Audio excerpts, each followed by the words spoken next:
but journalists generally are easily identifiable. You can see the images on TV there. The man in red, in a red shirt, T-shirt, walking, trying to, yes, cross the road. That one there is Francis Isano, a photojournalist here at NBS TV. And they were in a branded vehicle. You can see the vehicle there from NBS TV. But police, yes, and Julius Chitone, police says it couldn't recognize them as journalists in the field doing their job.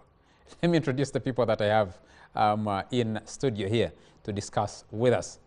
Let me start from the extreme end.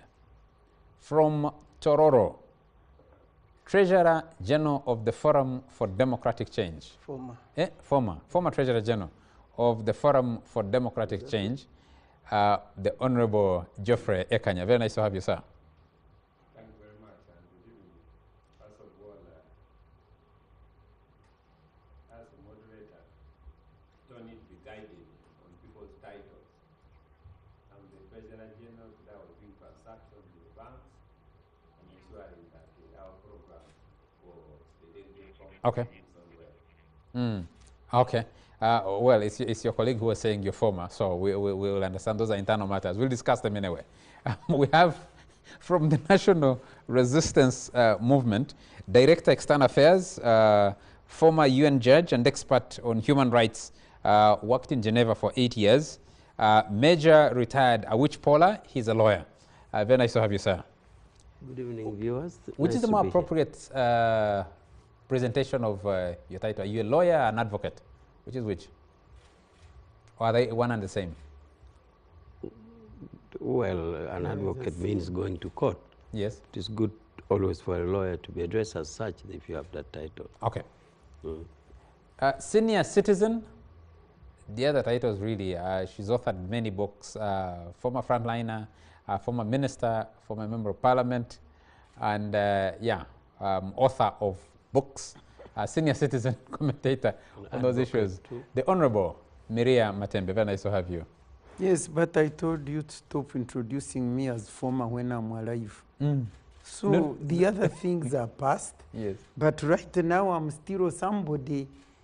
I told you, like, senior citizen. I'm a child of God. I'm a mother, grandmother, and an influencer in this country. So forget the past. I have taken the correction. And from Buwejo, from the Forum for Democratic Change, Deputy Treasurer General or Acting Treasurer General or Treasurer General, FDC things are difficult to navigate these days. The Honorable Francis Mwizuche, very nice to have you, sir. Thank you very much. You're right. I am the Acting Treasurer General of the Forum for Democratic Change. I used to serve as the Deputy Treasurer General before the Honorable Ekanya was suspended.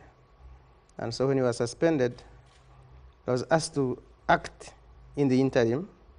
But I'm happy to be here. Thank you, Charles. And who's handling transactions? He claims he was in the bank today, handling transactions on behalf of the party. There are very many fraudsters in this country, very many fraudsters in this country.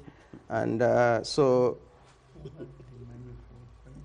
whether you have money, whether you don't have money, if you're a fraudster, you're a fraudster. Are you just accusing your colleague of being a fraudster? Well, you want to repeat it? Yeah, I'm just asking you a question. There are very many fraudsters in this country. But as per the resolutions of the Delegates Conference of the FDC, the Honorable Ekanya is a former Treasurer General. Which Delegates Conference? That sat on the 19th. And the one that's supposed to sit tomorrow? Where we are waiting for a ruling. We are waiting for a ruling. And like you rightly said, I was in court. We reached at midday. And we were ignored until 2:30. At 2:30, we were ushered in court and given 20 minutes to submit. Meanwhile, the judge, known as Sekana, was telling us— Justice Musa Sekana. Yes, I have very important matters to handle at 3, so you hurry up and submit. And at 3, he stood up and said, wait for my ruling on email. And he said, by close of the day. I don't know what close of the day, if not 5 p.m. means, but for now, the ruling is not yet out. Maybe he is also waiting for an email. Maybe you're speculating. That's why I said maybe. You're speculating, yes. Well, I can only speculate because there's no ruling, which was supposed to be out by close of the day. So maybe he's also waiting for an email. I don't want to think that there's no network because I've been receiving other mails. But for now, there's no email, and we hope he's not waiting to come tomorrow to tell us, you see, it has been taken over by events. Major, which I'll come to you on, but in a very short while, on the delivery of ruling by email, or where modern handling of court matters has reached. But Uganda will be marking 61 years as an independent country on Monday, October 9th. Is this country really independent? Has it moved and turned the page, both in terms of governance, socio-economic outlook, development, and many other aspects? Let me start with the Honorable Maria Matembe. A quick comment on Uganda at 61. Where we're coming from, where we are today, where we ought to be, and where we're going. Well, I don't know why you decided to start with me, whether because I'm the seniorist here. But the journey of Uganda's so-called independence of 61 years, when we received that so-called independence, I was still a minor. So, first Obote government, apart from reading here and here, I don't know much about it. The only thing that was very prominent was the violence of invading Kabaka, and the Kabaka running and dying in exile. And personally, what I know that hurt us in my village, in my home village, is that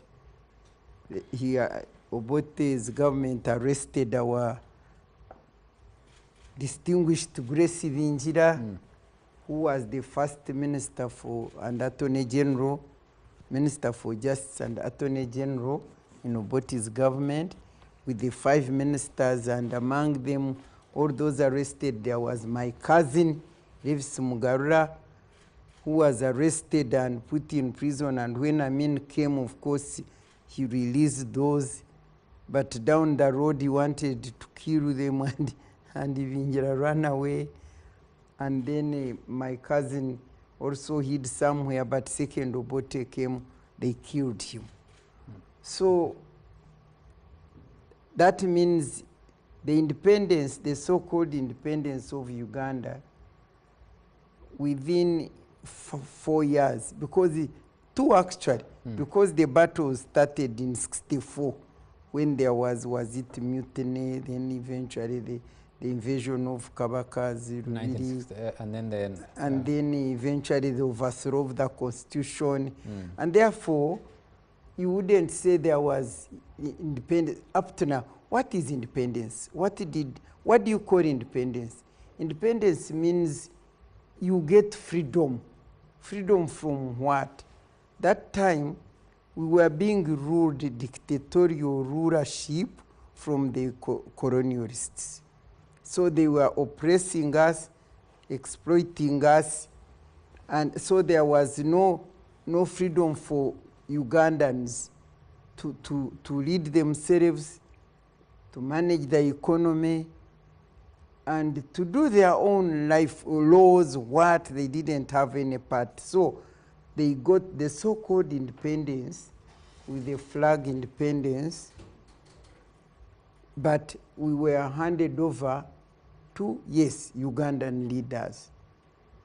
But from that time,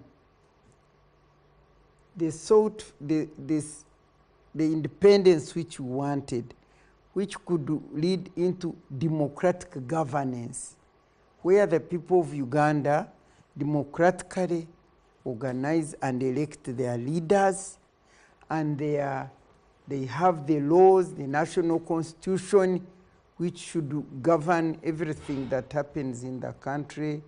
They would be free and able to elect their leaders according to their constitution, and they would be able to have, you know, independent institutions, separation of powers, where you have the executive, the legislature, the judiciary, and they are all doing their work, and then Ugandans would be able to rule their own nation. It would be in their own hands in terms of political leadership and legal leadership. Hasn't that been achieved? Now, when it comes to economy, we are supposed to be economically independent, running our own economy, managing our own economy, and handling everything. As I talk now, the journey is long, but as I talk now, I'm not going to say that there was no progress since independence. Progress in terms of growth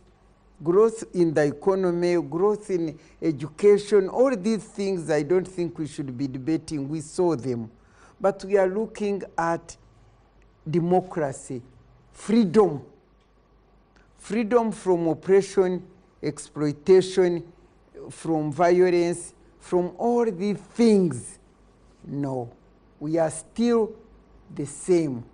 In terms of constitutionalism, no constitutionalism, no rule of law. You made the constitution. You want me to now to go in detail? I want people to discuss. You asked me, yes, and I'm telling you, yes, I made the constitution which was popularly made, the first ever popularly participatory constitution made in Uganda, where I traversed this whole country with my colleagues, where we were telling people we are now building Uganda for the first time.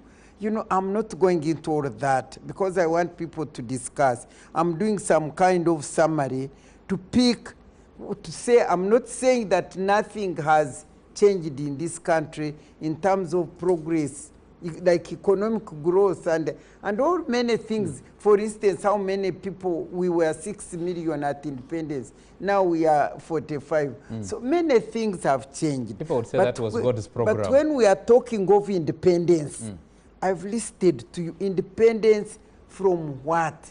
From oppression, political oppression and exploitation, the poverty, which you remember Obote was saying, ignorance and poverty. We were supposed to be free from ignorance and poverty. Ignorance and poverty still prevails.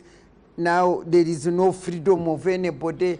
We are all in prison, and especially the country, our country, is in total prison in terms of economic liberation.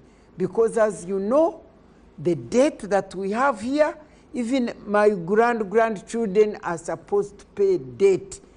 Our economy is being run by who? Are Ugandans managing and running the economy? No.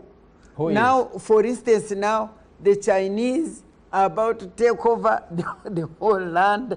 And if you go in the, in whose hands is the economy of this land? You know on whose hands it is. Thank you. Let me bring in Major Retired. So for me, as I conclude, yes, I want to say, as far as independence is concerned, Ugandans are not independent.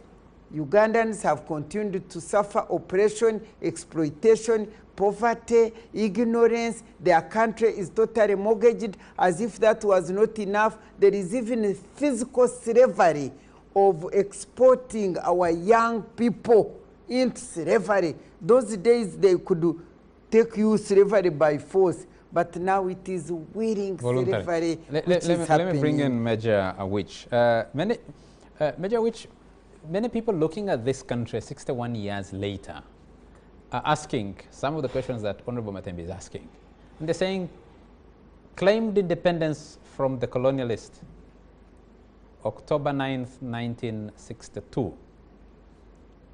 1964, you have a referendum, and then 1966, you have a crisis, the first major political crisis.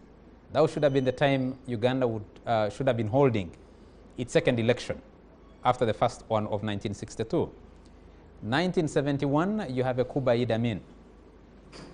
1979, Amin is overthrown, and you make an attempt to return to democracy, hold an election December 10th, 1980. Just a few days later, a month, February 6th, Tarehe Sita, colleagues that you joined later enter the bush, what was supposed to culminate in Uganda's second liberation. 1985, you have a coup. 1986, you have what many have called Uganda's the second, almost the second independence, 1986.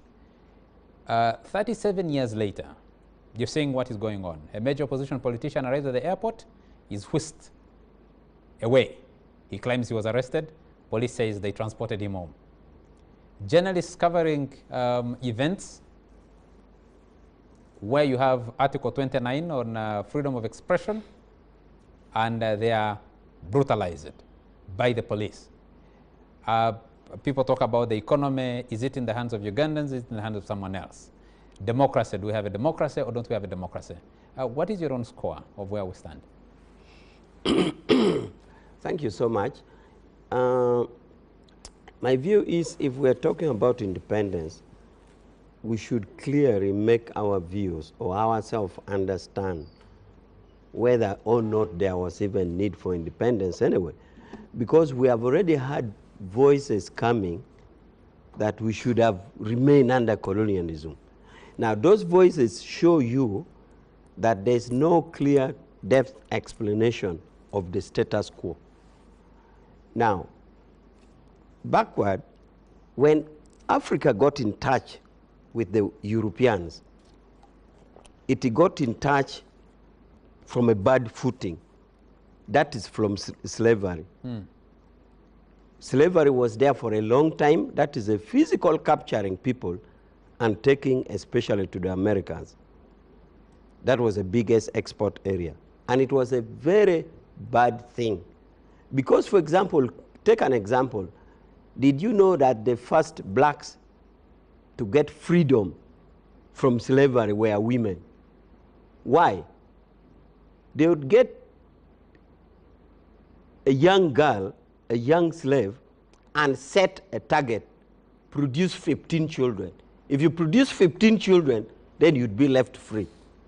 Now, remember that the children you're producing, not with your husband, with a man they're bringing to breed with you. And the children are not even yours to form a family, because the slave owner had the right to sell. So that was that. Major, now, as black people, we'd already failed ourselves by allowing ourselves to be sold as slaves. And actually, President Museveni argues and says African chiefs were participating actively in the capture and sale of their own people. I'm about to cry like Honorable cried that you let me explain.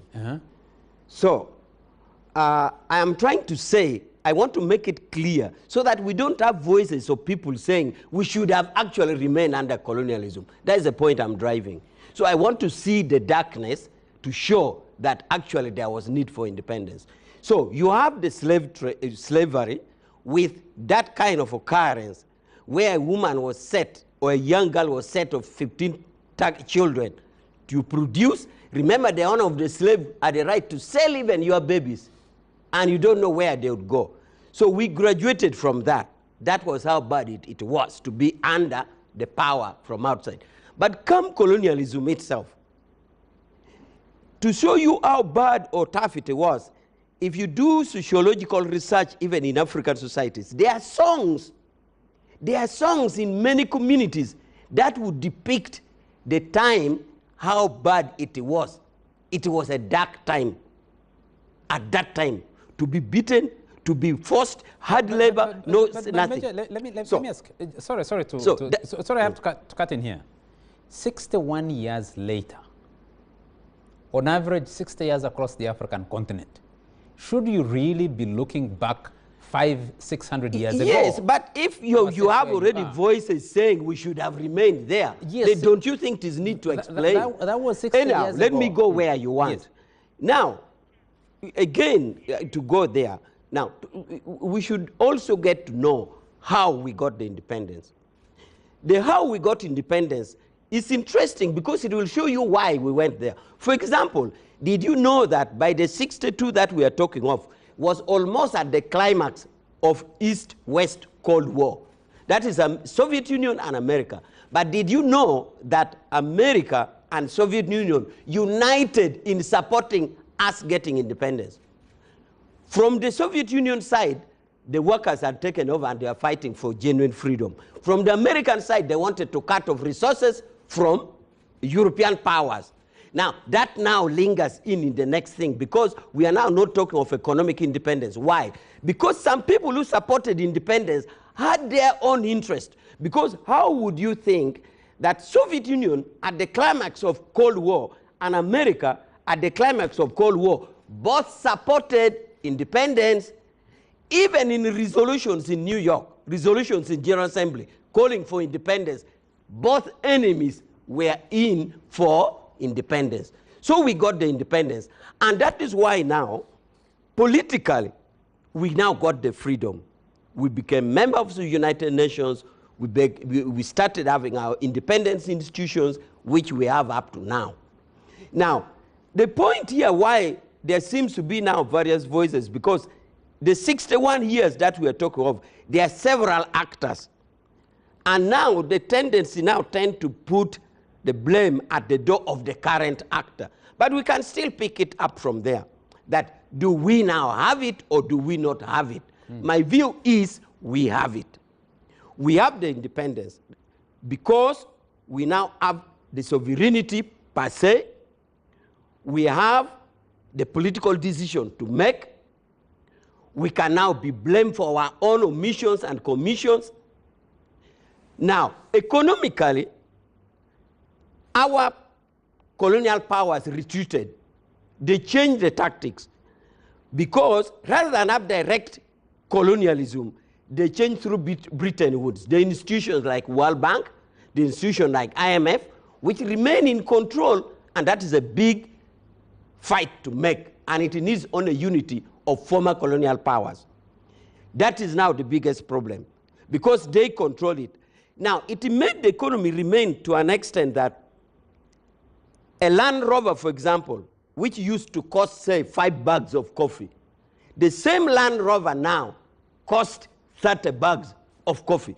So you are now talking of independence because you can decide by yourself, but at the same time your hands are tied through other systems. So it therefore calls on that because you are not going to make. So let me put this question. When the independence leaders were fighting, what were they fighting to achieve? What did they achieve? When you went to the bush and came out in 1986, what did you go to fight for? What did you get? You ask in two perspectives. The independence fighters. The independence fighters was fighting for sovereignty in a sense of decision-making as a country, not in a sense of decision-making by colonial masters. And to some extent, they did it. But I've already put a disclaimer that the colonial masters changed tactics using economic powers from outside. That is the Bretton Woods system and others. Now, for the freedom fighters actually saw that the colonial, the independent fighters who took over did not take over and do the way it should be. And that's why in President Museveni's claim statement of not a change of guards, but a fundamental change. Because the feeling was that the leaders then who took over were more or less doing the same thing. And can we have it a better way? And this affected the holistic thing in terms of the state machinery, including state machinery. You listen to the elder Dr. Matembe. How do you align what you just said and what her assessment is? She said it's more of the same. You said it's more of the same. No, she's saying it is more of the same, but my understanding of what she says is that she doesn't link it with forces outside the political actors here. She does not seem to say that whatever forces that we have is not the omission or the commission of political actors here. I have emphasized and separated that by saying the colonial masters changed tactics. And I have even prescribed the resolution by saying... So you're saying we're still a colony? We're still under colonialism, aren't we? Depending on... we are a sovereign state. Are we? Yes, but it does not make us not know challenges there is. And I even told you the challenge. Part of the challenge I said that, and there are several forums to this, like former colonial countries. Major, you're either reading from the Book of Lamentations or you're kicking the can to someone else. No. Yes, basically, that's what you're doing. You're blaming everyone else, not taking responsibility. And that is for all of us. I have said that the challenge that undermines the current independence are a result or a deliberate effort by our former colonial masters who have changed tactics. And I have said it needs concerted effort, not only by Uganda, but all colonial countries. Let's focus on Uganda. Some two developments today, all related. The beating up of journalists, the failure to allow the leading opposition politician to go to his home, to return to his country, drive to his home peacefully. What is the contribution of the former colonial masters there? No, I talked in terms of economics. I didn't talk the colonial masters in terms of... Talk in terms of politics. So you want to import them there? No, I am... We're talking about independence. You see, you seem not to see my emphasis on economy to subscribe to independence. In other words, I'm saying without you having the independence in control the economy, yes, you will not. You will, if you don't have that, then you have the flag independence. Failure to control the economy, to have control of the to have economic independence, gets policemen beating up journalists. No. Yes. I have told you that my emphasis was the definition of independence and the absence there too at the current moment. I am saying you will only have flag independence if you don't have economic independence. Therefore, where is this lack of or wanting of economic independence? Yes. Have I explained there too? So I did not import the internal dynamics of our civil liberty to colonial masters. But I thought that's part of the independence. Unless you're putting... Isn't that part of the independence you're supposed to talk about? Independence from Isn't who? that what made you a major? Why you went? Independence from who? What did you go to fight for? I have already explained. Economic independence, freedom of expression, assembly. You see,